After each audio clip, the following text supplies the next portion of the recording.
चलिए इस बीच इस वक्त की एक सबसे बड़ी खबर आपको बताते हैं। नक्सली सरेंडर को लेकर बड़ी खबर सामने आई है।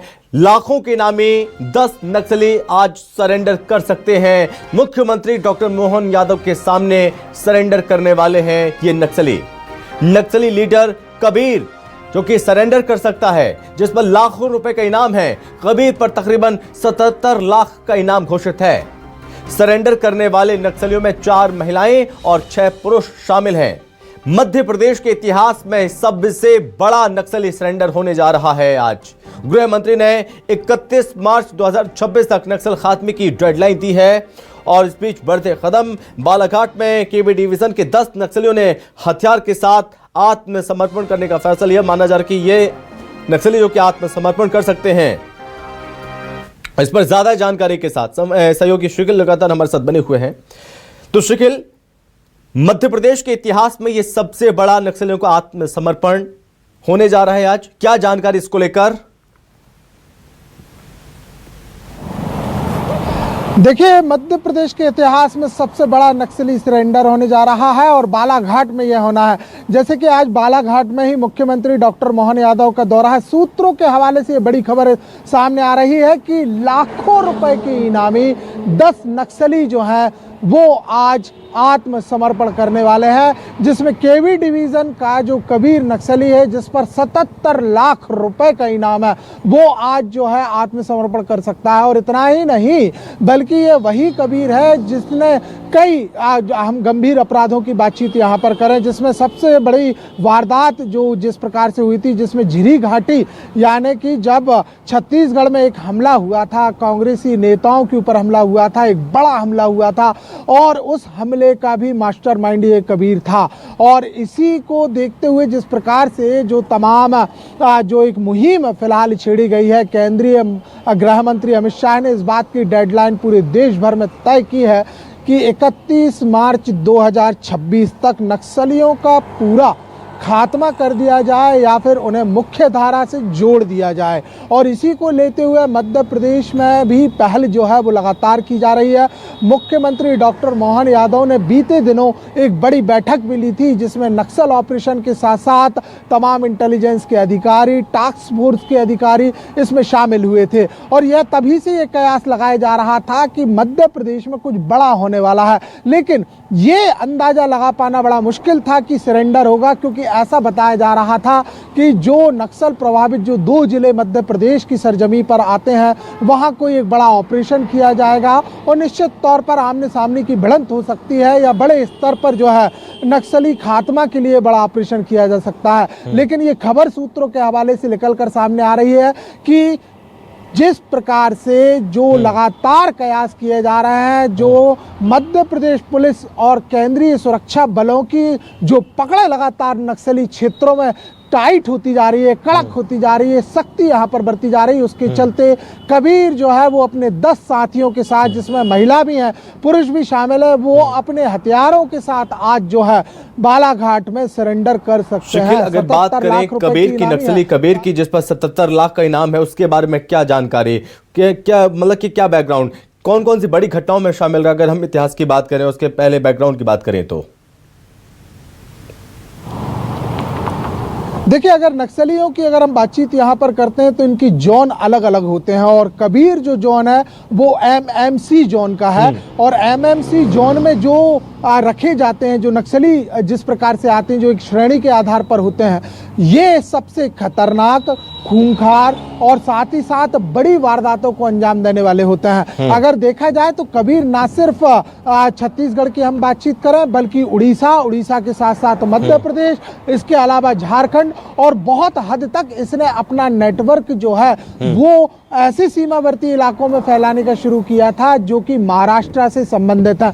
लगभग अगर देखा जाए तो कबीर के सर माथे 200 से ज्यादा कत्ले आम के जो मामले हैं वो भी यहाँ पर दर्ज बताए जाते हैं। और इसके अलावा अज्ञात मामलों की हम बातचीत करते हैं तो इसकी सूची इतनी बड़ी है कि फिलहाल पुलिस भी और टास्क फोर्स भी इस बात को लेकर पूरी तरीके से आश्वस्त नहीं है कि किन किन मामलों में ये रहे हैं। अगर मैं आपको एक यहाँ पर घटना बताऊं कि उड़ीसा में जिस प्रकार से घटना हुई थी, जब 3 साल पहले जब वहां पर सशस्त्र पुलिस बल जा रहा था और उसे बम से उड़ाने की बात यहाँ पर सामने आई थी। इसके अलावा जो हम बातचीत यहाँ पर करते हैं बस्तर की, तो बस्तर में जिस प्रकार से जो पुल को उड़ा दिया गया था, सड़क को उड़ाया गया था, बहुत पुरानी ये साल की घटना नहीं है। और इसके अलावा हम देखते हैं कि जिस प्रकार से जो अभी लोकसभा चुनावों के दौरान जिस प्रकार से मूवमेंट नक्सलियों का बढ़ा हुआ था और साफ तौर पर यह कहा गया था कि कहीं ना कहीं जिस प्रकार से जो तमाम नक्सली क्षेत्रों के आधार की जो वोटिंग है उन्हें प्रभावित यहां पर किया जाए। उसके अलावा जो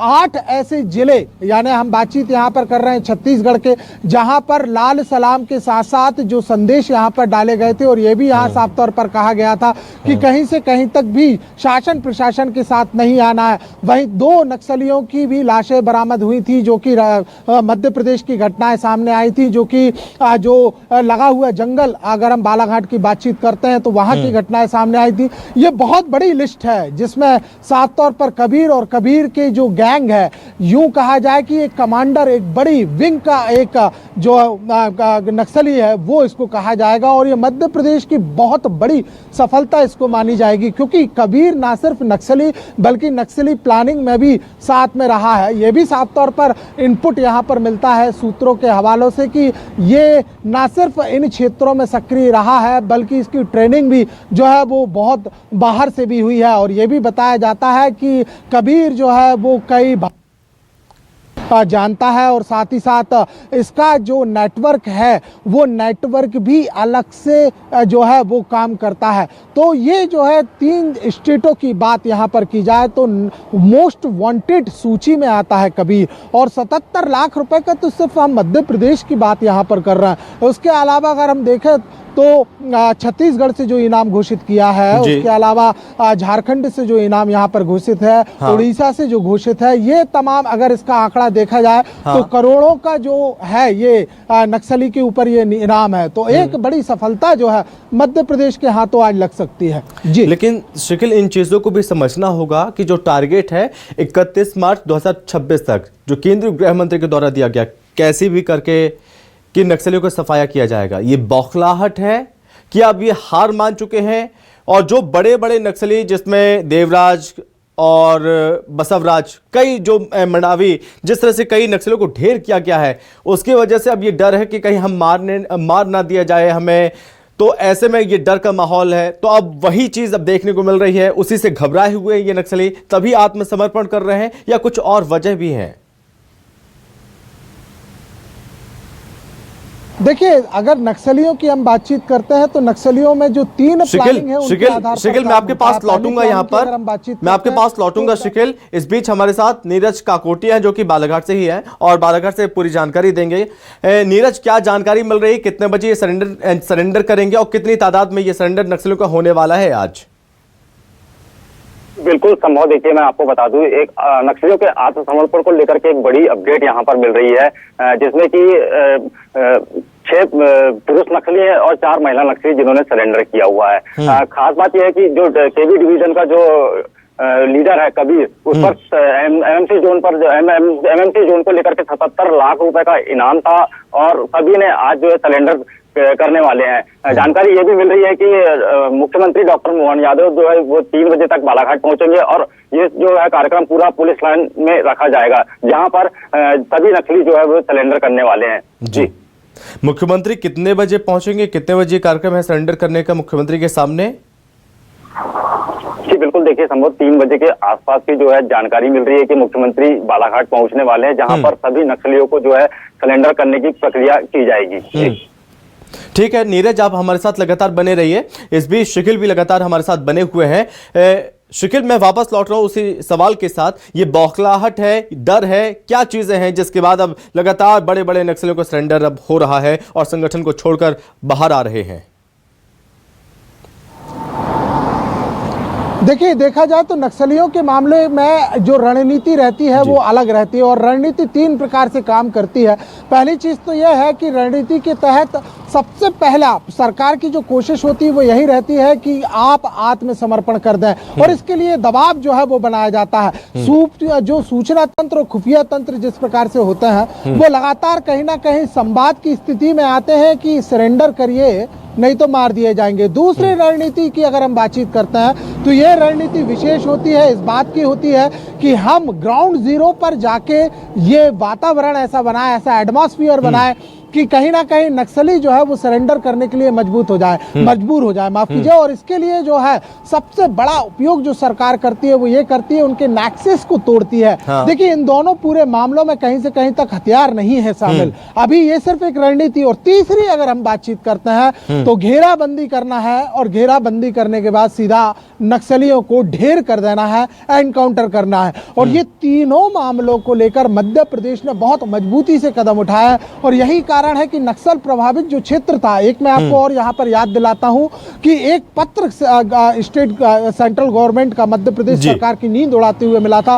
3 साल पहले की घटना थी जिसमें यह बताया गया था कि मंडला के जो कान्हा किसली है वहां पर नक्सली मूवमेंट है। ये केंद्र सरकार ने राज्य सरकार को पत्र लिखा था और यह भी बताया था कि जो बफर जोन वहां पर बनाया गया है, जो टाइगर बफर जोन है, वहां तक नक्सलियों की पहुंच आमद हो चुकी है। लेकिन इसके बाद जो पूरा का पूरा ऑपरेशन यहां पर चला, सेंट्रल के साथ साथ स्टेट गवर्नमेंट ने अपने पूरे इसको हाथ में लिया। और बालाघाट से अगर हम बातचीत करते हैं, ये पूरा एक नेक्सस यानी बालाघाट से अगर हम देखा जाए तो डिंडोरी के फार पे मंडला, और ये वो पूरा फॉरेस्ट क्षेत्र है जहां पर यूं कहा जाए कि सतपुड़ा के इतने घने जंगल यहां पर है कि अब आसानी से यहाँ ऑपरेशन चलाना तो बहुत ही मुश्किल काम है। और लेकिन इसके बावजूद भी यहाँ जो है लगातार किया गया। बड़ी बात ये रही कि मंडलास के में जब खदेड़ा नक्सलियों को गया था, उनको पीछे पाओ तो किसी भी प्रकार की गोलीबारी यहाँ पर नहीं हुई थी, एक रणनीति यहाँ पर काम की गई थी। फिर उन्हें पीछे जिस प्रकार से ढकेला गया और अब